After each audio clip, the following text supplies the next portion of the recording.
So I'm probably the only person that's going to explain this to you in an American accent. You want to use complicated Excel equations that you use on a day-to-day basis, but you're sick and tired of typing them in all the time or having to sit there and remember the equation, to click on the right things, make sure the parentheses are right, when you'd rather just use it as a function, as your own defined function. So we're going to go over multivariable defined functions. To do this, this is a brand new sheet. I'm going to go from start to finish.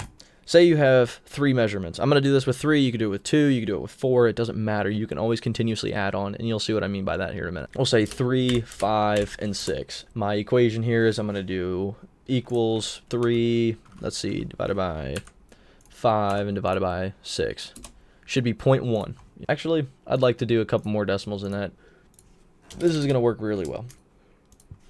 That. Perfect. 3.60. Something complex enough that you'll show you that the data is coming out to be correct. So that needs to be our answer. I want to title this as, there we go, conversion factor.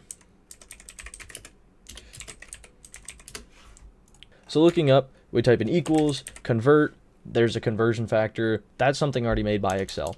That's what we don't want. We want to make our own, so that way I was just showing you that it is not in here. To start this process off, we have to right click on the ribbon here, you hit customize the ribbon, come down here, make sure developer is ticked on, that way you can see it up here in the top. You go right into Visual Basic, don't mind those are just a couple prior, you can use those if you'd like. Those are just equations that I use on a day-to-day basis that has everything to do with lasers. Just ignore that for right now. Our new conversion factor that we're going to do is we have to title it function. That's the first thing. We're telling it, hey, we're about to make a function or create a new function here. And we say conversion. You can title it whatever you'd like. You can't put any spaces on that, so just know that. And then start to open the parentheses. Now here's where we define the variables. Well, we have the top one. We'll just say top.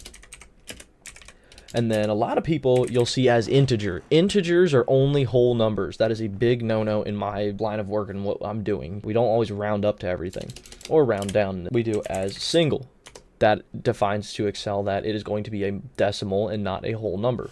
With that, we then say bottom, bot as single. I know these are whole numbers, but I'm going to be using decimals at the very end. So anywho, this is for each individual variable as well. I'm telling it that I want to use it as single in case if I do start putting decimals in there, it will be fine. It's not going to round it up to a whole number before it puts into the calculation. A little typo there. Perfect. Close the parentheses. Now we can't move to line 2 yet because we have to define what we want our answer in. This is where we could say we want it to round up or not. In this case, I want it to stay the same, so I'm going to say as single. Come down here. This is where we're going to define the function. We do not need this tab. Tabs are solely for your purposes. I'm just indenting it to keep it away so that way it keeps it clean. I can visually see it better. Now we have to define the actual equation itself. So I'm going to say conversion factor. And you can start using your variables. So you say equals, okay, I want the two to be divided by each other and then multiplied after that is done. To say that, top divided by mid, close parentheses, multiply it by bot. So now there's my equation that I used earlier. What you can do here is you can use plus, minus, subtract, divide, whatever you'd like to do, and then you can use it in either the variables like I'm doing, or you can type in numbers yourself, like you could say plus 3.6 every time, and it will always add 3.6. As you can see above that, I have pi written out. It does not like to see pi. Do not use pi with the parentheses like closed.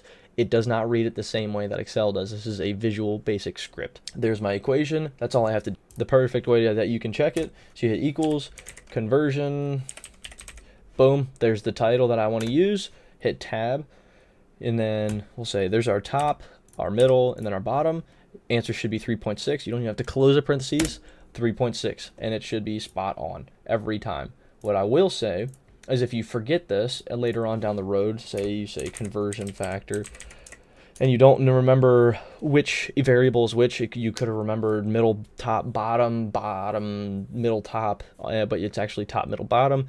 To get rid of this confusion, Control-Shift-A, and it will show you all of them. That way you don't have to specifically remember the order, and then you can say, okay, yes, I do remember, it should be top, middle, and then bottom. And there you are. Now, this is only saved to this workbook. You want it to go universally with that. You've just got done with your Visual Basic. As you can see, I have these two previous add-ins from another calculation sheet.